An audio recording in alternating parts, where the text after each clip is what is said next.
Hey everybody, my name is Deb Reimer and this is Music Makers. We showcase amazing artists who create original music. And today we are so pleased to have Lee Worden in the house. Welcome, Lee. Glad to be here.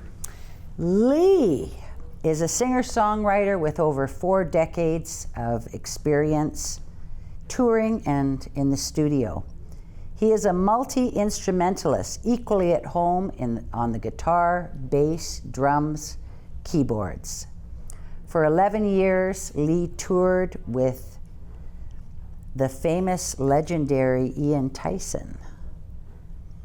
And you've also been a member of Nick Gilder and Sweeney Todd, and you've worked as a sideman with Mike Reno, Corb Lund, Kim Wilson, and Bobby Rush, just to name a few. And Lee is also 1/3 of the Gords, alongside Gord Matthews, who is with Katie Lang and Ian Tyson, and Gord Maxwell from One Horse Blue and Chilliwack. That's quite the resume. It's all true. The rumors are true. That's awesome. 1, 2, 3, 4.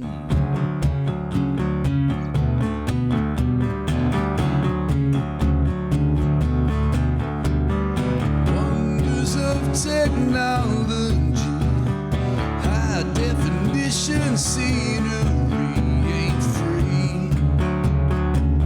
Say hello to my TV. Pay someone to mow my lawn. I sit and search for something on again. Used to have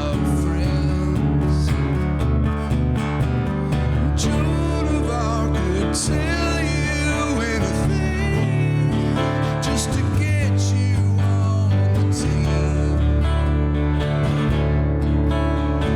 Paradise is waiting. I can feel something real calling me. Calling me. Call on me.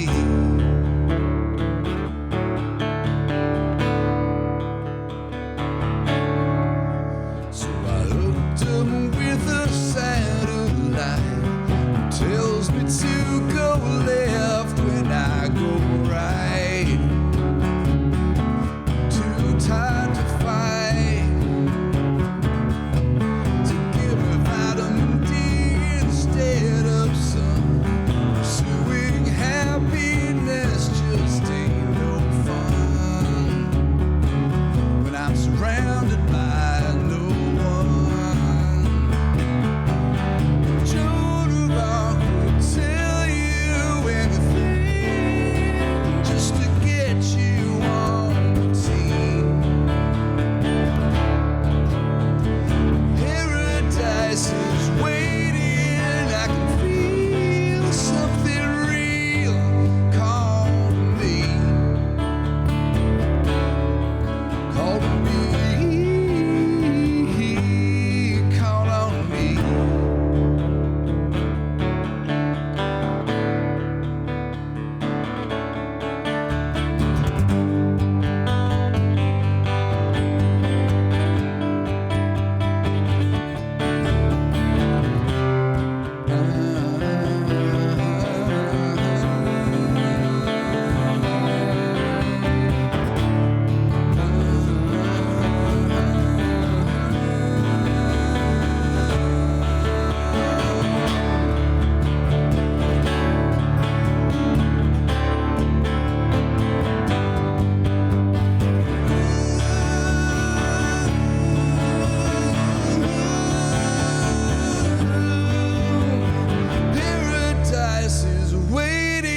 I can feel something real. Joan of Arc could tell you anything just to get you on the team. Paradise is waiting. I can feel something real calling me. Calling me.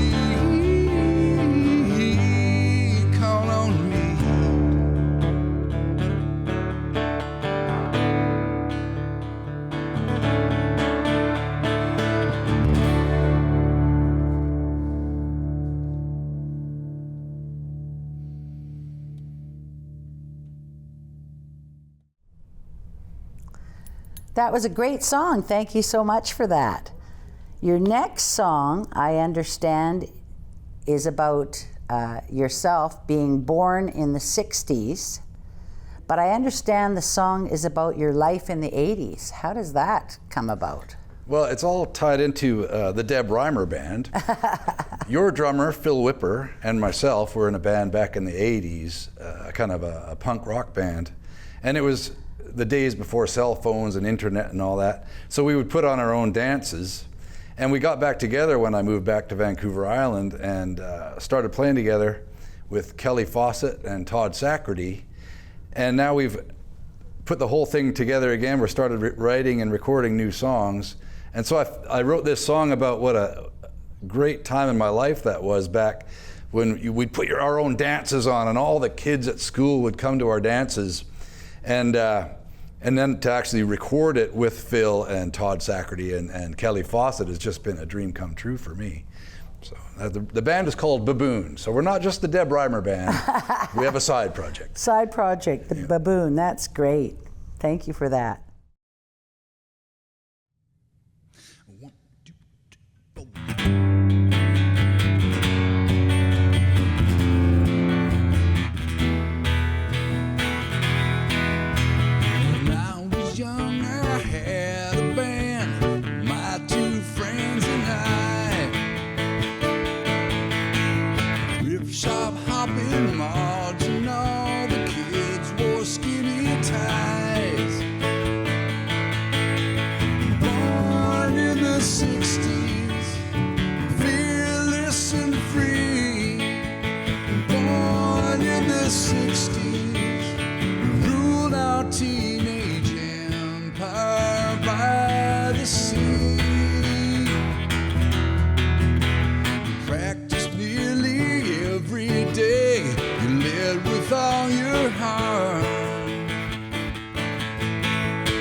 Take the city, found the edge and fell apart. Born in the 60s, the perfect mother's son. Born in the 60s, you lost the way to where you started from. Now we're left with a mystery. Man, what have you done? Where'd you get that gun?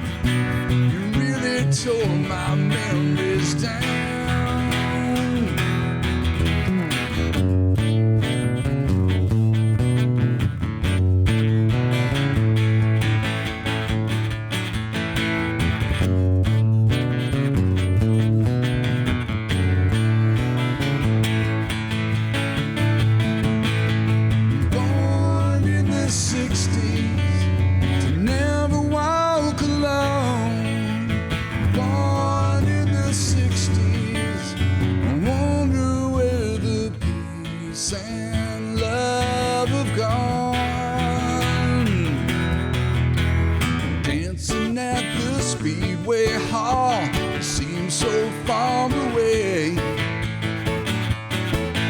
Sedated, scared, and mixed up when you left Departure Bay.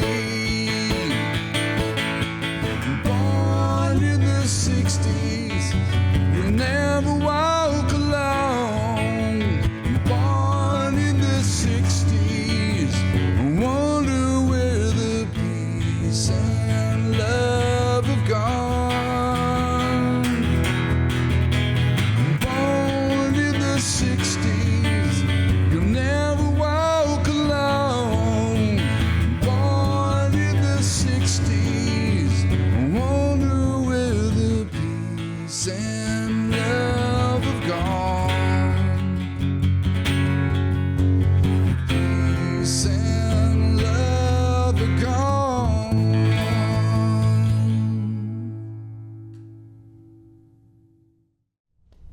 You've had a great career so far and still lots more to come. How did you get started in the music biz?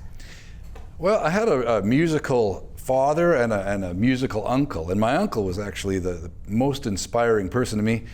because he came up in the late 50s in Nanaimo and had played in all the local bands. And then him and a friend were going to go to Sweden, but his friend was from London and he wanted to go visit his childhood buddy. And his childhood buddy was playing in a band called the Outlaws, which had Richie Blackmore in it and Chaz Hodges in it. And my uncle started driving the car, and then their guitar player quit. And so he got the job and he sent home for his Gibson Les Paul that he bought in Nanaimo. And it was a 59 Les Paul. And he traded it in there. And the person who bought the guitar was Keith Richards. And he used that guitar on the Ed Sullivan show and the Tammy show. And it's very famous, like the most famous Les Paul in England.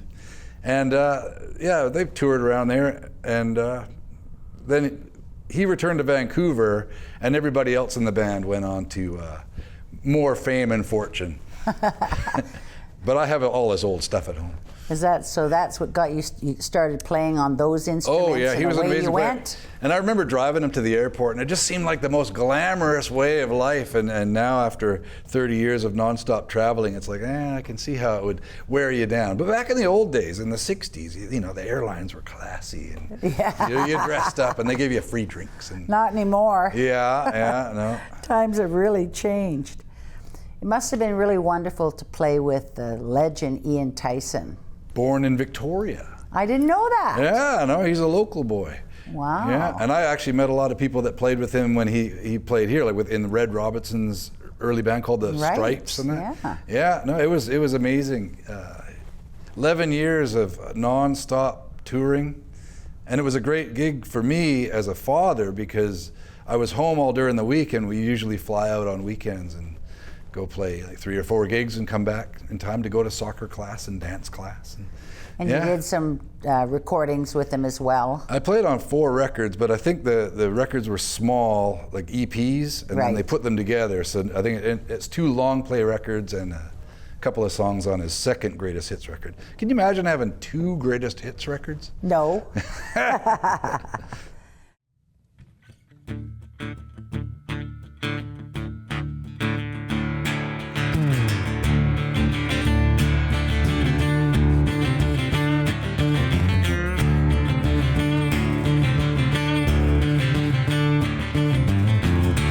100 miles, Lord knows there ain't nothing like 100 miles.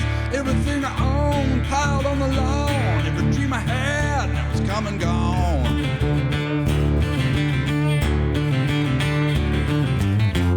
100 miles, leave it all in the rearview mirror. Smell the gasoline, radiator steam, broke down again here at the roadside, watching all the cars go by. Here in the headlights, hindsight fills the time.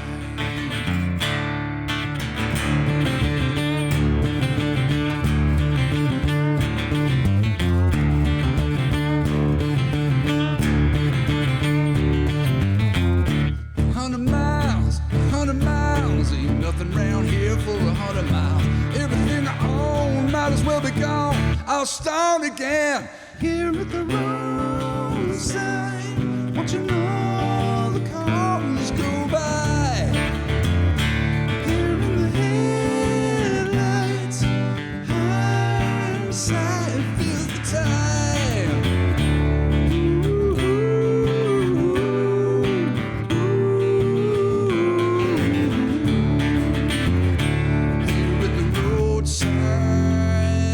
Something's always shining.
That was a great song, Roadside. I understand your next song, Long Distance Lullaby. And from what I understand, there's some relationship with the iconic band, the Bee Gees. How so? Well, I'll tell you.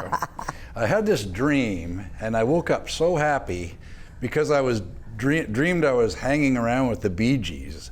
And then I had this song in my head, and it took me a moment, and I realized that's not a Bee Gees song. So luckily I had my phone beside the bed, so I turned it on record and sang it into my phone. And later I listened to it, I was like, this song is really good. And I sort of thought, if I wrote it in my sleep, I should turn it into a lullaby. So that was inspired by my daughter. Unfortunately, it was only the memory of her as a young kid in my arms, because she was about 14 when I wrote the song. But yeah, inspired by the Bee Gees, and hope it didn't put anybody to sleep. I can't wait to hear it.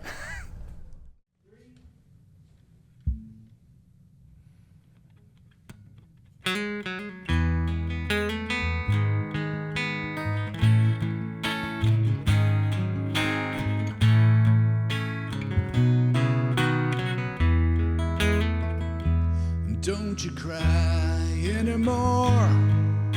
Don't worry about tomorrow. Close your eyes and lay your body down to sleep. Because I love you more than anyone has loved anyone. And that's something you can keep. You can take it anywhere. It's compact and available for when you feel alone. It's a long distance lullaby to get you through the hard times. It's a little taste of home. So don't you cry anymore, 'cause I can see you as a little girl, warm and wrapped up in my arms. Years away, no matter how the world keeps us apart, we can share this song.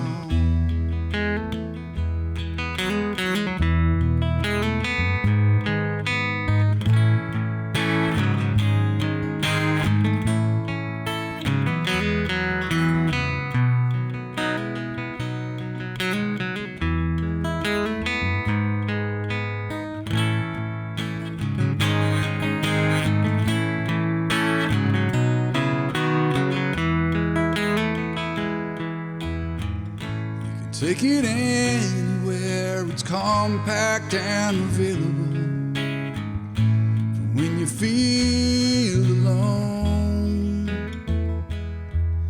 It's a long distance lullaby to get you through the hard times. It's a little taste of home. So don't you cry anymore. Don't worry about tomorrow. Close your eyes and lay your body down to sleep. Because I love you more than anyone has loved anyone. And that's something you can keep.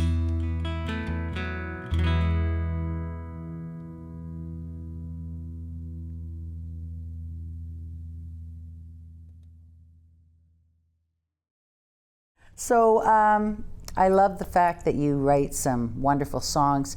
Is there a formula to how you do your songwriting, or how does it happen? Besides waiting up in the middle of the night.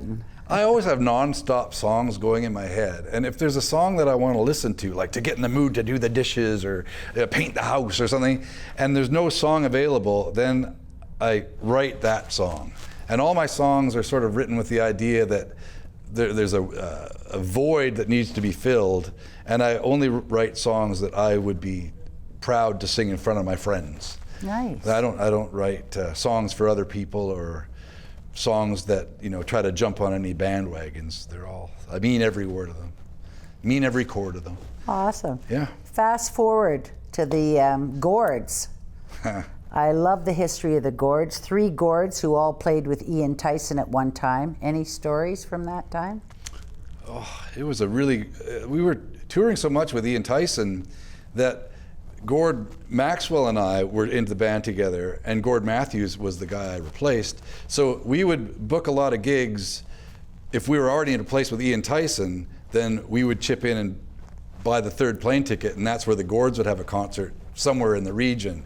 So Ian Tyson didn't really know what we were up to, but we had the same manager, Paul Massioli, also from Victoria. Right. And so he would sort of make it so that we could be sneaky about that. And so we covered a lot of ground for a few years there.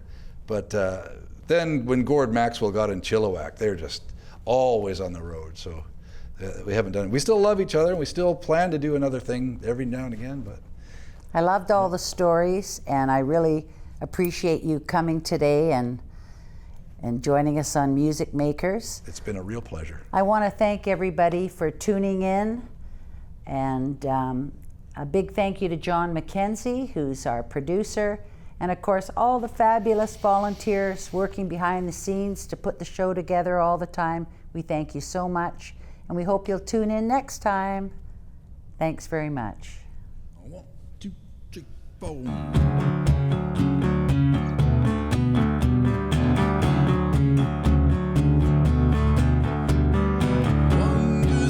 Technology, high definition scenery ain't free. Say hello to my TV. I pay someone to mow my lawn. I sit and search for something